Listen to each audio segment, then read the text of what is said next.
Our mission is to promote and support interdisciplinary teaching, research, and meaningful public engagement to advance the production and dissemination of knowledge about Latin America and Iberia. Latin America is designated as one of 7 priority areas of research for UNM, and we proudly contribute to both the university's intellectual community as well as global discourse through programming. I'd like to first acknowledge that the University of New Mexico sits on the traditional homelands of the Pueblo Sandia. The original peoples of New Mexico, Pueblo, Navajo, and Apache, since time immemorial, have deep connections to the land and have made significant contributions to the broader community statewide. We honor the land itself and those who remain stewards of this land throughout the generations, and also acknowledge our committed relationship to Indigenous peoples. We gratefully recognize our history.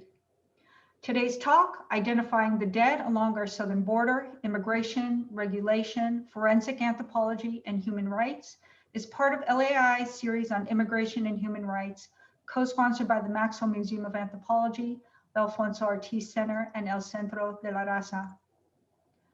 U.S. policy since 1994 has forced migrants to the U.S. to attempt to cross through some of the harshest and most remote terrain along our southern border. Many have died making this journey. Investigating those deaths and identifying the unknown and returning them to their families are monumental tasks. Along the border region, those who care for the dead, coroners, forensic pathologists, death investigators, and others face a patchwork of laws that govern medico-legal death investigation. Because of the remoteness and harsh conditions along much of the border, a significant portion of the work identifying migrants falls to forensic anthropologists, specialists trained to analyze skeletal remains. It's an honor to introduce our speakers, 4 forensic anthropologists who do this important work: Bruce Anderson, Heather Edgar, Tessa Lee, and Kate Spradley. Dr. Bruce Anderson is a forensic anthropologist for the Pima County Office of the Medical Examiner in Tucson, Arizona, and an adjunct assistant professor of anthropology at the University of Arizona. Among his accomplishments, he is a fellow in the American Academy of Forensic Sciences, a founding member of the Scientific Working Group in Forensic Anthropology, and served as the Western States Forensic Anthropologist for the National Missing and Unidentified Persons System Project. For the last 2 decades, he has worked with governmental and non-governmental agencies in the attempt to identify those who have died in southern Arizona during their migratory journey out of Mexico. Dr. Heather Edgar is Associate Professor of Anthropology and Forensic Anthropologist for the Office of the Medical Investigator in New Mexico. She is the project director for the New Mexico Descendant Image Database, which provides free access for qualified researchers to de-identified, richly documented CT scans of over 15,000 descendants. Her current research includes improving the identification of missing and murdered American Indians and investigating inequity related to mortality, ethnicity, and other factors among New Mexicans. Dr. Tessa Lee currently serves as a medical examiner, investigator 3 for the San Diego County Medical Examiner's Office, where as part of her duties, she manages the Unidentified Decedent Program. She also worked from 2008 to 2010 as a forensic field agent for the Pima County Office of the Medical Examiner in Tucson, Arizona. Due to San Diego County's location along the US-Mexico border, the Medical Examiner's Office investigates a significant number of migrant and immigration-related deaths. Dr. Kate Spradley is a professor of anthropology at Texas State University. Since 2013, she has directed Operation Identification, housed within the Forensic Anthropology Center at Texas State, with the goal of identifying and repatriating unidentified human remains found near the Texas-Mexico border. She is also co-founder and board member of the Forensic Border Coalition, whose mission is to support families of missing migrants searching for their loved ones and to address problems related to the identification of human remains found near the US-Mexico border. We are very grateful to all of them for being with us today to discuss their important work. I will be posing some questions for our panelists to discuss, followed by questions from the audience. And we're going to ask that any questions be put into the chat. So with that introduction, I'd like to start by asking each of you to say a bit about where you work, and if you could share how you or your office have experienced the consequences of this policy.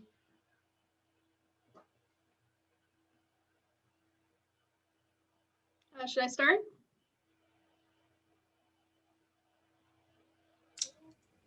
Do you want me to go first? Sure. Okay, well, I've been dealing with this crisis for 2 decades. Our office, the Pima County Office of the Medical Examiners in Tucson, Arizona, and we cover and have historically covered the counties all along the border. So when the deaths started mounting in the late 90s, early 2000s, we immediately felt the impact.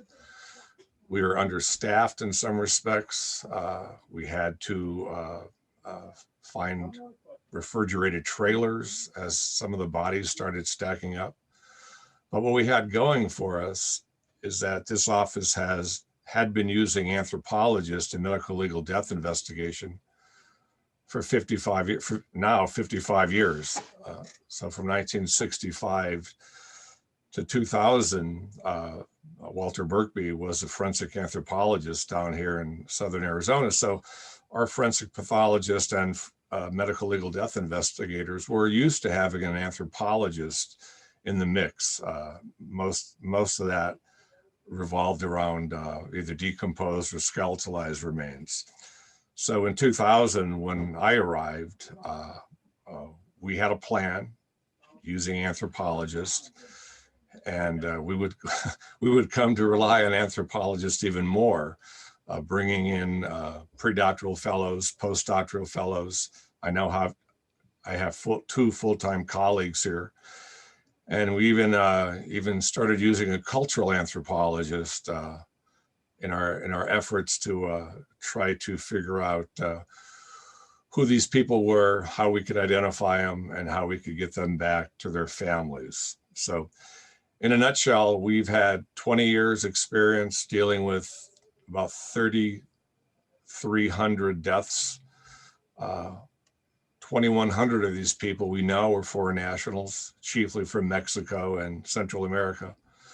So we've identified about 2,100, but that leaves us another 1,200 people who we've yet to identify that we suspect once they do get identified, they too will have been people who crossed into Arizona from Mexico. Thank you. Would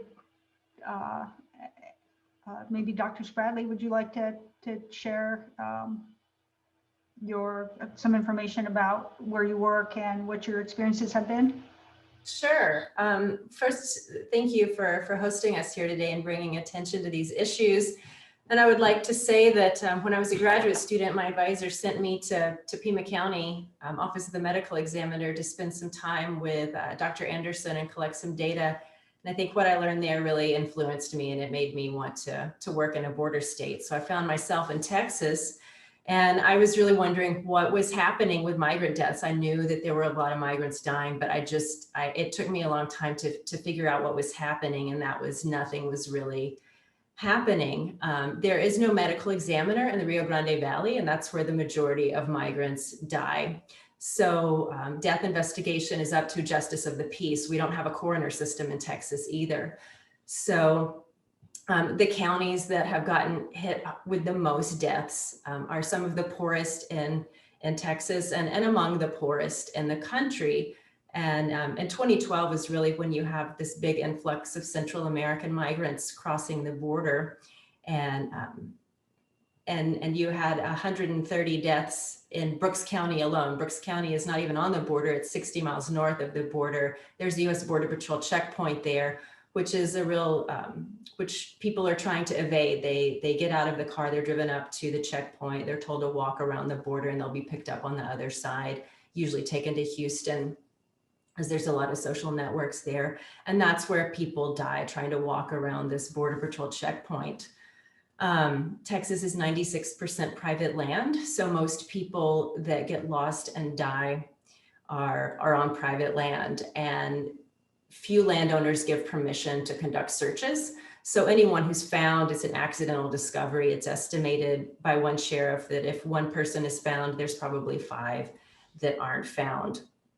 So I am not affiliated with a medical examiner's office. I work in academia, but because of that, I work across multiple jurisdictions trying to find these individuals and help identify them. And what is happening in these counties that are poor, they send the remains to a funeral home, and the funeral home buries them. There's no DNA samples taken. There's no investigation. There's some counties that do, but the majority, the historic practices are not to do that, sent to a funeral home and buried. So we spend a lot of time trying to figure out where people are buried, working with the Forensic Border Coalition, and then conducting exhumations. So I'm typically working with what we call the long-term dead, the not recently dead that have been buried and forgotten. Thank you. Dr. Lee? So first of all, I just do want to point out that I'm not a doctor. I'm an investigator with the medical examiner's office here. Our anthropologist is actually Dr. Madeline Henkes, and she's on the line as well. So San Diego was one of the areas that the deterrence policy pointed people away from when it started. We're a large urban county. We also have a large rural area that extends along the border. So more of the deaths that we see are folks who pass away and are found relatively quickly after they are attempting to cross. Either they die from exposure, or we have several who fall from the border wall. But they're typically found a lot more quickly than other areas like Pima County that have these vast swaths of very, very harsh terrain. So most of the time, much of the time, our decedents can be identified by fingerprints or through other means because they are found so much more quickly. We do obviously have folks who are not found as quickly, and Dr. Henkes is instrumental in examining a lot of those folks and telling us more information about them so that we can try to get them identified. Our numbers are significantly lower as far as border deaths compared to somewhere like Pima County. We'll typically have somewhere around a dozen in a year. And usually our folks are identified at a pretty quick rate because they are typically from Mexico, and much of the time the Mexican consulate has been able to put feelers out and speak with families and get missing persons information and get that taken care of pretty quickly at our office. Thanks very much. Heather, Edgar. Hi, everybody. I want to thank everybody for joining in on this conversation. And what I'm going to, I'll talk about a little, our office here in New Mexico is different than the others you've heard about so far, but of course, those are different from each other. Here in New Mexico, we have a statewide system. We have a single centralized office in Albuquerque, and then we have central office investigators and then field investigators who cover almost all the counties in the state. And the information I'm going to share with you throughout this talk comes from our investigations department, especially Amy Wyman and Wendy Honeyfield, who are really great resources on this topic. So I appreciate their help in meeting with me so I can provide this information to you. New Mexico, in addition to being a centralized medical examiner system, another important difference between us and the other border states is that we have less economic draw than the other states do. There's a lot less work here. And then we also have a much shorter border than the other states do. And so because of that, our migrant deaths are fewer in number that we know of. We have a mix of we find bodies in a mix of conditions. Sometimes they are reported actually to the Border Patrol by other migrants. Will say, hey, by the way, this person died along the trail and you can find their body. And in that case, they're found rather quickly. Others are found in conditions such that a forensic anthropologist is required to try and create a biological profile. And as far as we can tell, it looks like a lot of our migrants are coming from northern Mexico, much more like California, not that much from areas south of Mexico. Thank you. I'm wondering if it's possible to estimate like how many deceased migrants are found each year on the southern border in the states where you work, and if you could talk about for the audience why it's so hard or impossible to know the total number of people who've died.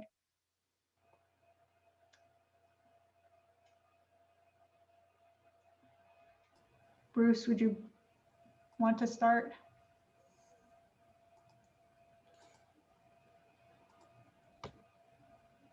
Sure. We don't have to estimate because we can count, and we've counted some 3,400 people, sometimes represented by a single bone, many times a person that's only been dead a few hours. So we know how many people have died. We know how many recoveries we have.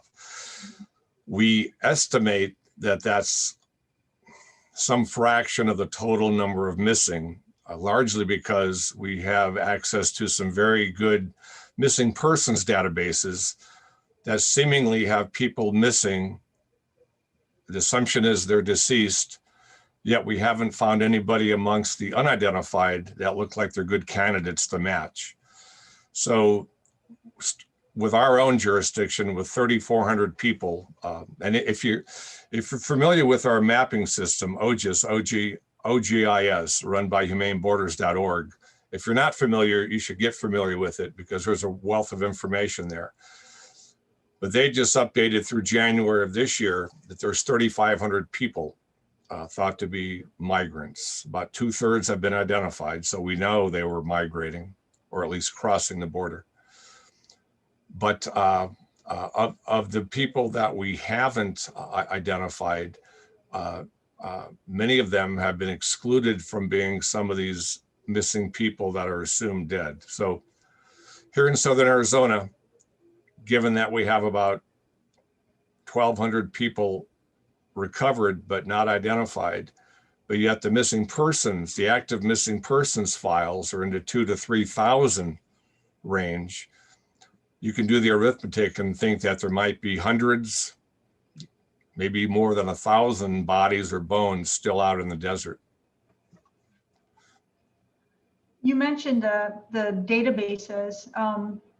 Is this a centralized database? Are they kept by each state? How are the databases created and accessed? Well, there's two somewhat private databases. The Argentine Forensic Anthropology team has a database, and the Colibri Center for Human Rights has a database.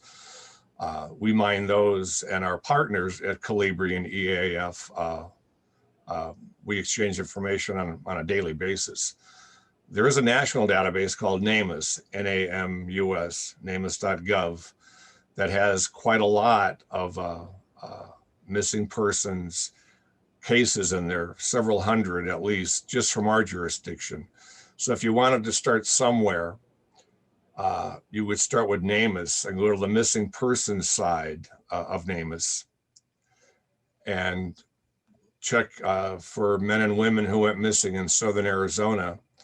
And a fair number of those will be people that were last known alive in northern Mexico, and then didn't make it to the place they were headed for in the US. So how do the families report if someone is missing? Like, where do they report it to? And what support then is provided to them by governmental or non-governmental entities in their home countries or here in the US? Well, in Southern Arizona, for governmental agencies, there's two major ones. There's our office, And now that we have Calibri, the Calibri Center has an office in our office, staffed by one of the Calibri members. So any family member that calls the Pima County Office of the Medical Examiner will get patched through to the Calibri Center office. So that's one governmental office here in Southern Arizona collecting missing persons information. The Tucson office of the Mexican Consulate is another huge repository of missing persons reports.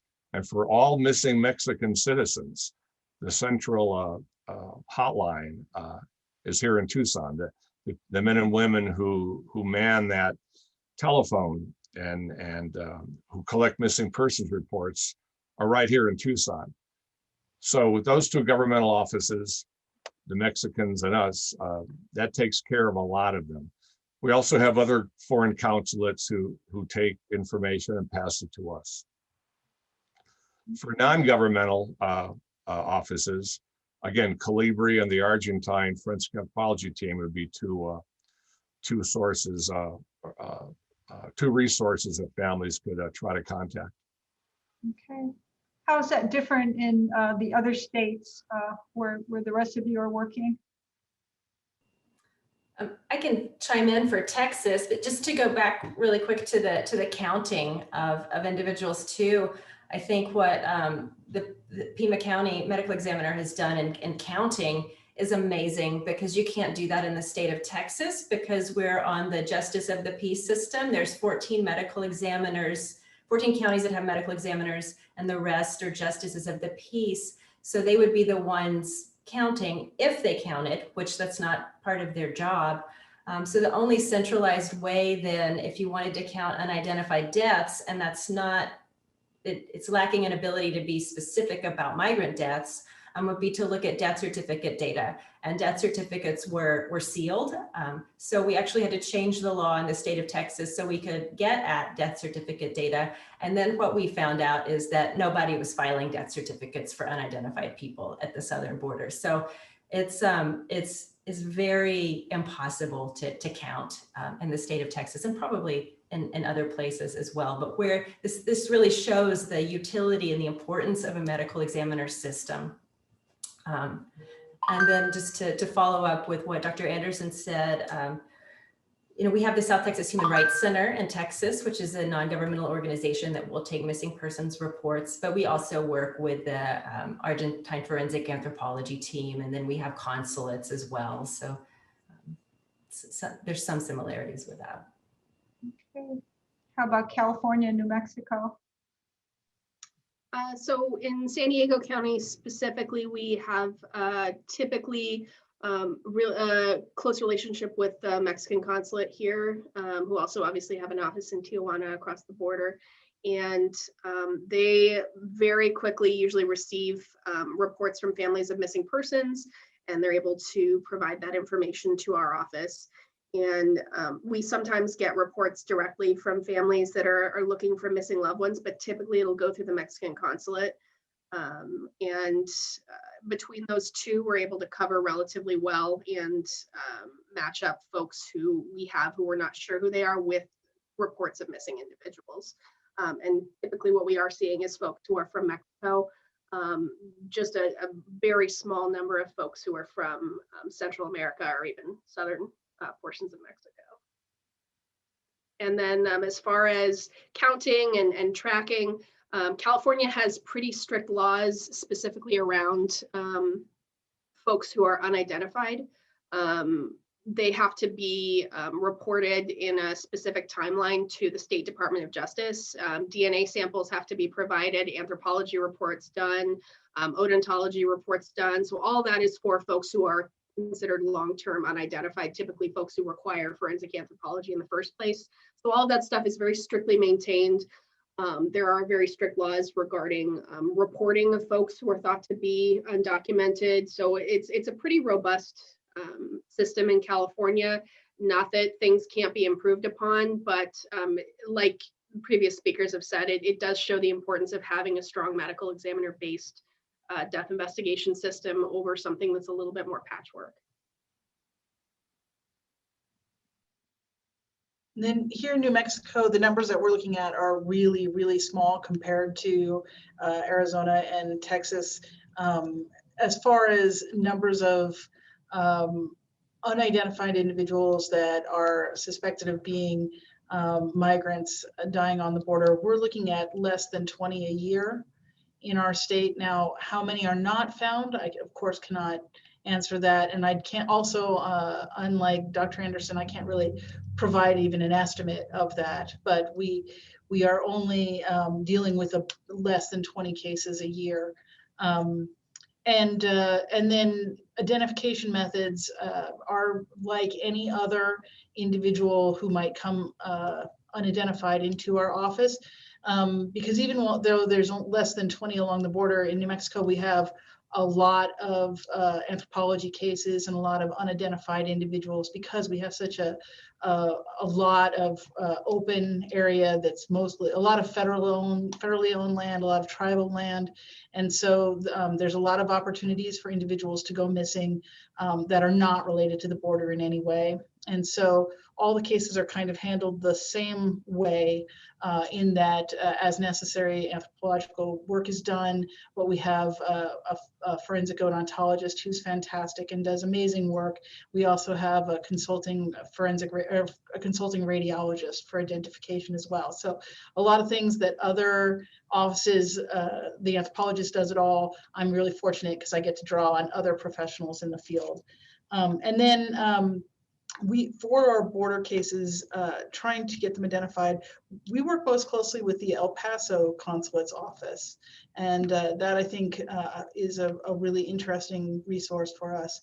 And that seems to be a really functional relationship.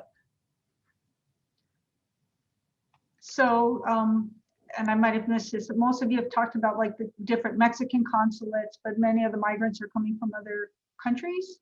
And forgive me if I missed that. How do you articulate with the consulates of all the other possible home countries of the migrants? Well, we have regular meetings. Okay. Sometimes it's a weekly meeting, sometimes a couple times a month, where we share information on all what we call UBCs, undocumented border crossers.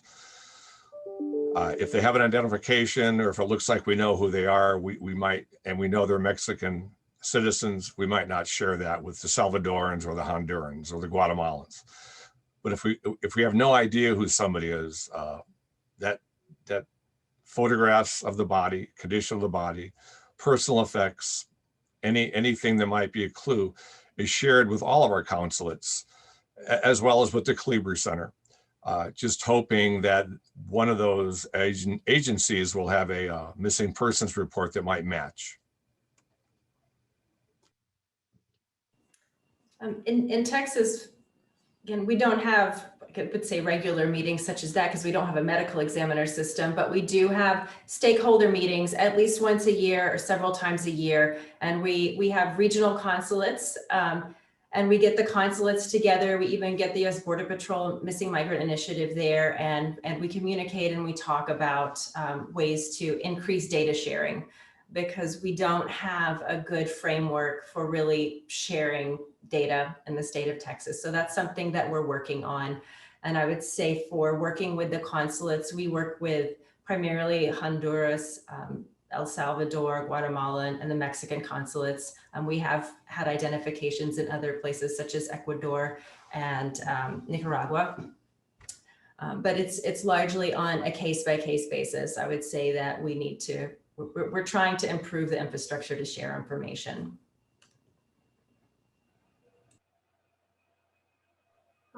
In California, we, like I said, don't have anywhere close to as many deaths that are border related. So our contact with the Mexican consulate is typically on a case-by-case basis as particular deaths come in. As far as the other consulates, our contact with them has more been regarding citizens of their countries who died while living here, weren't necessarily deaths related to the border, but were, for example, living here and were in some type of an accident or died suddenly. And we needed their assistance in locating family or possibly identifying them through some other forensic means. But typically our contact has been with the Mexican consulate for folks who die related to crossing the border. Yeah, we're a very similar story. It looks like, as far as we can tell, the people who are migrating through New Mexico, crossing the border, are coming from northern Mexico, and really not even so much the southern states of New Mexico. It's really the border states of Mexico coming into New Mexico. And in talking to everybody kind of and preparing for this, I think that's a really interesting thing to note. And I would really like to come to understand better why the migrations from Central America are heading through Texas, probably the most, then maybe Arizona, and not so much to California and New Mexico. I think that would be a really interesting topic to understand better. Kate, you had mentioned something about having to get a law changed in order to, because of the difficulties that you have in the state of Texas. And I'm, would like to know in the different states, where you all work, but particularly in Texas, how you are articulating with lawmakers who are working on things related to immigration reform, which, at the level that it articulates with what you're working on? We're able to do that because of non-governmental organizations and activist groups, migrant rights advocate groups, who I've learned a lot about contacting policymakers and getting legislation changed in the past 7 years since I've been doing this. So really working through the NGO network, specifically the South Texas Human Rights Center, and working with the state senators, particularly the ones that represent the Rio Grande Valley. They really do care about this issue, and they have been able to push many things forward and sponsor several bills that have helped pass improve legislation and provide resources to counties and to myself as well. I get money from the governor's office each year so far, fingers crossed it continues, to help with this work, to help defray the cost on this work. And that advocacy and activism has gotten Brooks County money from the governor's office as well. So it's really through the NGO networks. Okay. Do others of you have experience working with the lawmakers, and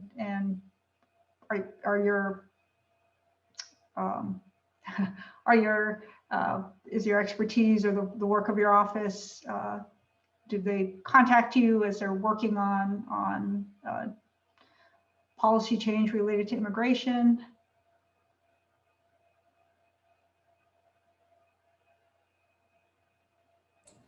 I will say that the NGOs reach out to us when there is federal legislation going on. I think that they contact us quite a bit to provide input on that, at least in the state of Texas. And I know they contact other individuals and NGOs in Arizona as well.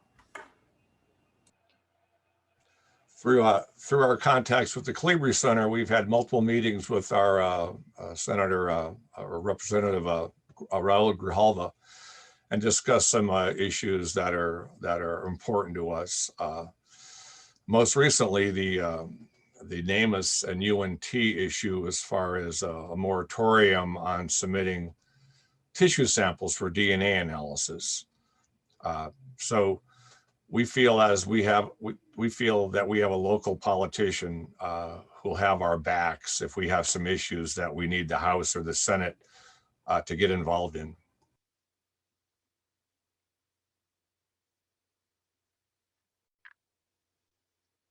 Kate, could you tell us a little bit more about the Forensic Border Coalition that you are the founder of?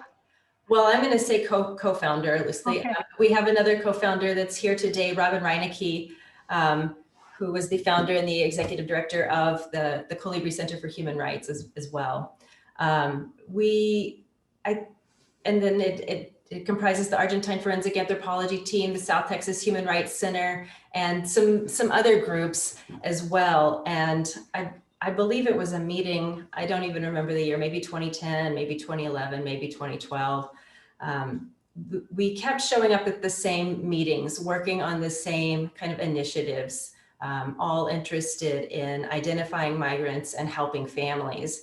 And I think we just started talking and we realized we would be stronger if we formed a coalition. It would be harder for people to say no to us because it's so easy to say, no, Kate Spreadley, I'm not going to do that. You know, who are you? But when you have a whole group of people coming together with collaborative ideas and trying to meet with policymakers at that level and writing white papers and doing reports, it's much harder to say no to that, and you have to take note and listen. So that's kind of the story behind the Forensic Border Coalition. And one of the things we're working on right now is a technical report, which is the South Texas Cemetery Survey Project, where we spent a year going out and surveying cemeteries in Texas where we thought that migrants might be buried. And that took a lot of work because, again, there are no records that tell us where they're buried. So it's a lot of investigation and talking to members of the community and county officials, and funeral homes were really the key because funeral homes pick up remains and then they know what happens to the remains. So it was, it's a long time coming, and it should be out that technical report should be out very soon. Okay. You've mentioned some of the obstacles that you have in Texas in trying to both do the identifications and to return the remains to the families. I'm just wondering if others of you want to weigh in on you know, difficulties because of current laws or policies that make it harder for you to do your job, you know, the job of identifying people and returning them to their families. So I will say in California, and I'm sure other areas, just one of the more recent issues that we've had specifically with returning people to their families has been COVID related. It's just created a problem in kind of every step of the process, from trying to get families in other areas to provide family reference DNA samples, to getting decedents back across the border who are trying to be returned home to their families, to meeting with folks in person here at our office, which is typically where we want to take DNA samples if we need to do that, going out in the community and interacting with other people, to just holding, you know, basic meetings. That has been just a more recent issue that has been pretty noticeable for us in our work. I'll say one other thing that we encounter as a difficulty is the time that it takes to analyze and DNA samples and get results. We do try very hard to process identifications other ways, especially through dental comparison. But even that, of course, is challenging because it involves getting records, you know, to match. But when we do need to send DNA samples either to UNT or to the FBI, and for cases that we think are international, we usually use FBI for DNA.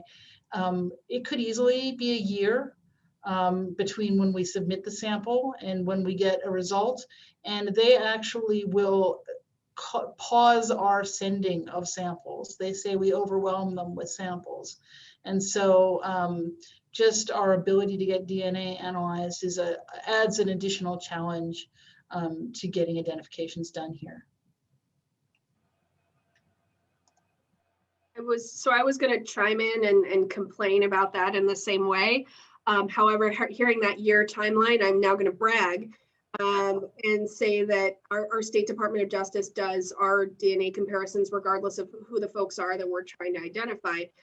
Their timeline has gotten stretched out a little bit based on things like the fires up north or whatever they happen to be working on at that time. But typically our turnaround time is about 3 months on the long side to get that stuff. And we were getting a little frustrated, but now not so frustrated hearing that extended timeline you guys are dealing That's a really nice turnaround time. I've waited 18 months for a one-to-one comparison. And when you have the one-to-one, when you think you know who the person is, those are typically prioritized. So we do wait it is a long turnaround time. If we have somebody that we find and they might have an identification card or something that gives us an identification hypothesis, we can contact the Argentine team, and then they will collect a family reference sample, or they might already have one on file, and then they will pay for the DNA to be processed and the comparison to be made, and we might get notified in 2 months that way. So it is possible to expedite identifications when you have, I think, a lot of funding, but we don't always have that. So it's on a case-by-case basis. So a lot of funding because is the Argentine team going to the home countries and having to collect at the home countries the DNA samples? It just costs money to have the DNA processed in a private laboratory. So I always tell people I work within the system and outside of the system. So I am by law required to submit DNA to our federal DNA database, CODIS, which is a wonderful database and it works really well. But if the comparative family DNA data is in there, which it's not always in there because families that are in Mexico and Central America can't get their DNA in there. So, the work of Colibri and the Argentine team, they will collect from, Colibri families that are maybe undocumented in the United States, and the Argentine team from Mexico and Central America, although Colibri is going into these areas as well. So you have these NGOs collecting this DNA, and our federal government doesn't have a mechanism to share or compare DNA on a transnational level. Oftentimes the DNA that's collected is sent to the Bodhi DNA laboratory, which is in the United States, and it's a laboratory that the federal government regularly contracts with. So sometimes the DNA is in the same place, but there's no protocol, no mechanism, and often a lack of political will to make that comparison happen that could identify many people right now. Okay. Let me interject something. Because of the long wait times for the postmortem profiling, DNA profiling from postmortem tissue, and the fact that we knew that the families, we knew a couple things about the government's CODIS database. Number one, most of these deceased people would not have their own DNA in there because most of them were never here before, in the US before, or arrested and collected. And number two, we knew that their families would have a very difficult time getting their, what we call family reference samples profiled in CODIS. So we elected back in 2005 or so to use a private lab. Kate mentioned Bodhi technology. And through mostly governmental grants, we have over, I believe, 1,200 different people profiled, border crossers, 1,200 different profiles of Bodhi, and Bodhi has helped to identify 300 or 400 people just through DNA. In addition to Bodhi having these profiles, for the vast majority, they've also been uploaded to CODIS. So for our cases, we try 2 different databases. The FBI's CODIS database, and because Bodhi retains those profiles and they get family reference samples submitted to them by the Colibri Center and the Argentines, Bodhi can make matches, can make associations and then matches without even having to use CODIS. So for us, it's worked in the past. Now with the funding crunch, we're at a little bit of an impasse, but we hope that the funds will come through in the future and we can continue this kind of 2-pronged attack, having our DNA profiles at a private lab and also having those same profiles uploaded into CODIS. So you mentioned funding crunch. So my next question, of course, is how is your work funded and how much of your time is spent actually trying to, do things? You mentioned governmental grants, and do you do that? Are there others on your team that are working on the grants to support the work? We do. We either write our grant proposals ourselves or we write letters of recommendation for Bodhi. Okay. But there is a funding shortage because of this reorganization, and NIJ, the National Institutes of Justice, administers the NAMUS program. There's a reorganization which has caused this moratorium now with UNT accepting, University of North Texas accepting DNA cases and anthropology consults.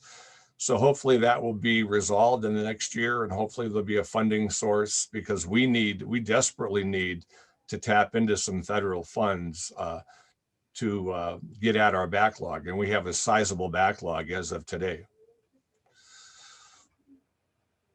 Yeah, anyone else want to comment on funding? Well, I'll just say that in New Mexico, most of our funds come from the state directly, but then there's also some other sources for fees and things like that. And then there are also federal grants, but our federal grants tend to be really targeted towards a particular research question or pieces of equipment or education, those kinds of things. So they're not like generalizable that we can take a chunk of it and apply it to these issues in any way. In California, we've worked with a couple of different, but they were specifically DOE grants. They weren't necessarily just for migrant deaths, regarding fingerprints, taking postmortem fingerprints, different methodology for postmortem fingerprints. But the majority of our funding is just through the county, through the medical examiner's office, and then the DNA services through the state being free to us really frees up our funding to go to other areas. Where we are hurting currently is just having staff in the office to work on DOE case backlogs and those types of things. And hopefully that's an issue that gets resolved within the next couple of years. Okay. There are a couple of questions in the chat that are relevant to what we've been discussing. So Jacob has asked, is there optimism that the new Missing Persons and Unidentified Remains Act will make a difference in funding efforts to identify remains? And Dr. Anderson answered yes, once it's funded. Could you talk a little bit more about the act and what it will do?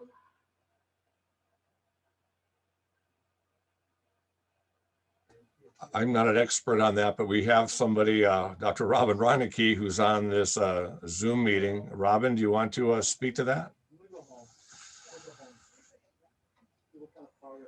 Hi, I'm on day 2 post-vaccine, so I'm a little off today. So I'm not going to turn my camera on, but it's nice to see you all. Well, the act was kind of surprisingly passed at the end of last year, and it focuses on 3 things. One is hopefully providing some funding to border counties, border jurisdictions, even universities are eligible, nonprofits that work closely with medical examiners' offices, native tribes along the border. The Forensic Border Coalition, and Kate can chime in because we provided some feedback on that piece of legislation over the years. So it does include authorization for funding, but of course appropriations has not happened. So it's not a funded program. It just it's legally could get funded. And then the other, so that's number 1. Number 2 is the act mandates a series of reporting from the Government Accountability Office or similar to look into Border Patrol figures and figures for missing and unidentified remains along the whole border. And then the third component provides authorization for more rescue beacons in the desert borderlands. I can't remember the exact number right now, but the Washington Office on Latin America and Southern Border Communities Coalition worked really hard on that legislation. But maybe Kate would want to chime in. I'm sure I'm missing things. My brain is a little foggy today. I think you covered it all. Jacob had another question on where does the funding for repatriating remains come from? The consulates? In Texas, that's who assists with the with the funding for repatriation. They will typically pay for it and take care of it. as long as the remains are going out of the country. Susan has submitted a question that I'm not, that is there any discussion with the Mexican consulates about the need for U.S. cooperation with the Mexican external support mechanism under the Ley de Víctimas? Mexico has entered into agreements with the Northern Triangle states to facilitate cooperation in the search for missing migrants, but the U.S. has not been engaged in this effort as far as we know. I don't know if that's actually a question that any of you can answer, but I don't know if there's anyone else here who can answer that question, or if Susan, if you are here, if you want to say a little bit more about the law.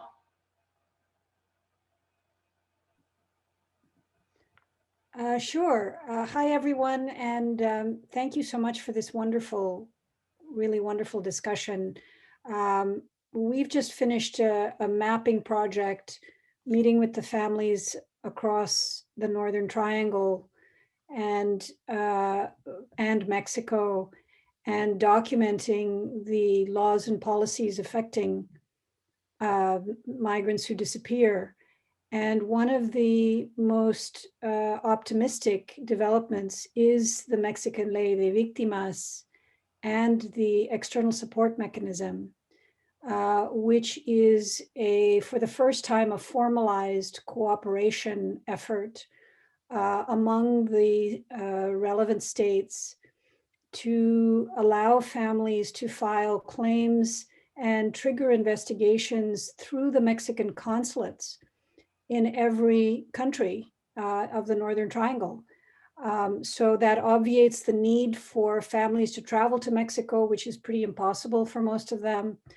But it also is designed to help facilitate the information sharing and the sharing of obligation of each stage of this problem, from investigations to repatriation of remains. And the only country that is a very big player in this, that is not engaged in this process, is the United States. So I wondered whether this conversation has been happening between the Mexican consulates and all of you folks on the front lines,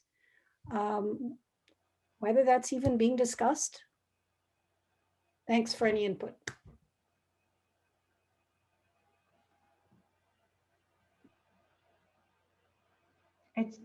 It appears that's not the case.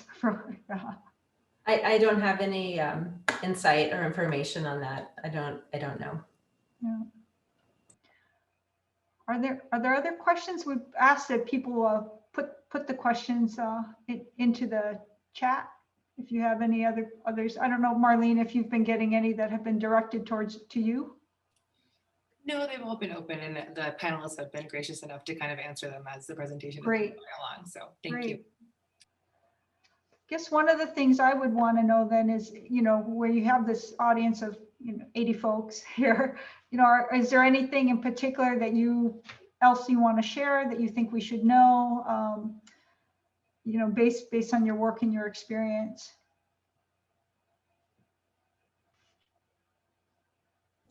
Well, I guess I'm gonna make a plea towards humanization. And I mean, maybe it's a little bit, what's the word? It's trite to say that not all of us, but most of us are migrants to this country, if not in our generation, in the generations before. And to remember that, I imagine the people who are on this talk don't need this lecture, right? There's a reason you're sitting and listening to this talk. But when you need to make an argument to somebody else about why should we care about these migrants on the border, I know that my grandfathers came to this country as refugees. It wasn't the word yet. There was no word refugee, but they were. And they came in the 1910s, and if they'd have come in the 1920s, they wouldn't have been allowed. They would have been illegal. And we all share that background, and to try and keep that in mind in your voting, in your money, in all aspects of related to the policy and the practice of this work.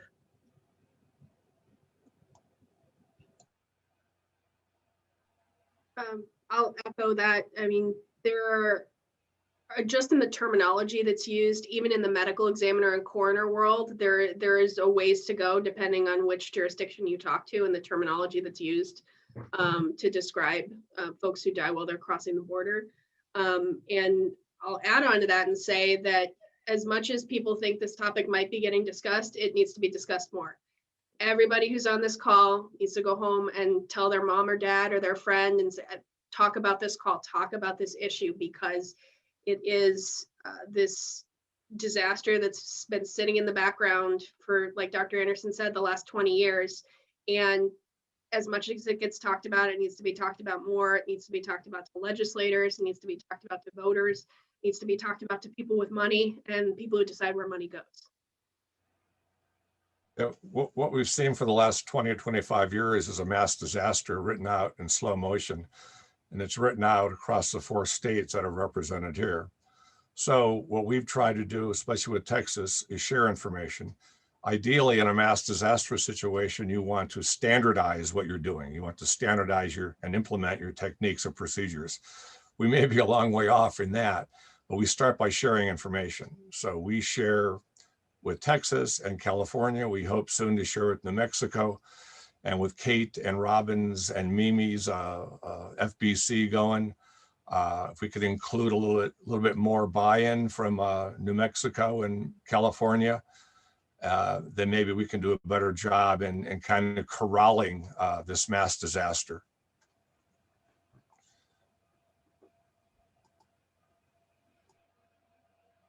Maybe I'll just chime in for a minute about some of the consequences of this in the region, if that's okay. I mean, based on our meetings with the families across the Northern Triangle, I mean, just in one area alone in Guatemala, in Chichicastenango, every single family has someone who is missing or disappeared. And what has been, and it's usually the breadwinner. And so you have a whole community or communities where it's grandparents raising grandchildren, and often on basically a shoestring. So there are so many consequences of this that are not even understood when people make this decision to outmigrate, and then the forces align against them for survival. Thank you. There have been a number of different questions that have come in, and I think you've addressed some of them. Some have been related to, again, having the cooperation between your different offices and the ways, you know, Caitlin has asked if there are recommendations for how you would standardize information to facilitate information sharing and identification efforts. I think it depends on what type of information and what type of information you want standardized, because there are, you know, this is it's federal policy that has impacted this mass disaster at the local level, and there's no federal policy for death investigation. It's up to each state. So each state does it in a slightly different way, as you've seen here today. So I don't know what you could really standardize, but I do think information sharing is the first step in this. If we can share this information, we can see what needs to be standardized, but that's really gonna be up to legislative changes, in my opinion, to make that standardization happen. And I think that would be challenging, but everything's challenging. There's an additional question of whether from Damien of whether the wall policies did the wall policies of the previous administration affect your work significantly, or rates of recovery or international willingness to cooperate with U.S. investigators? We don't have any data or evidence that would suggest it's made any difference.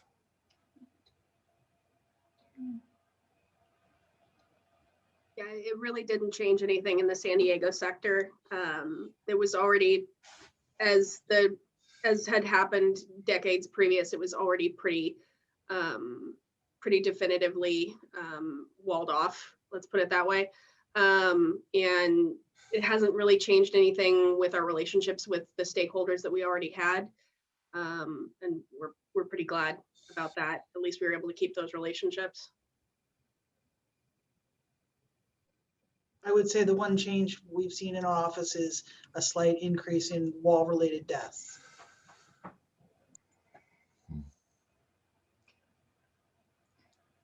Any other closing comments that any of you would like to make?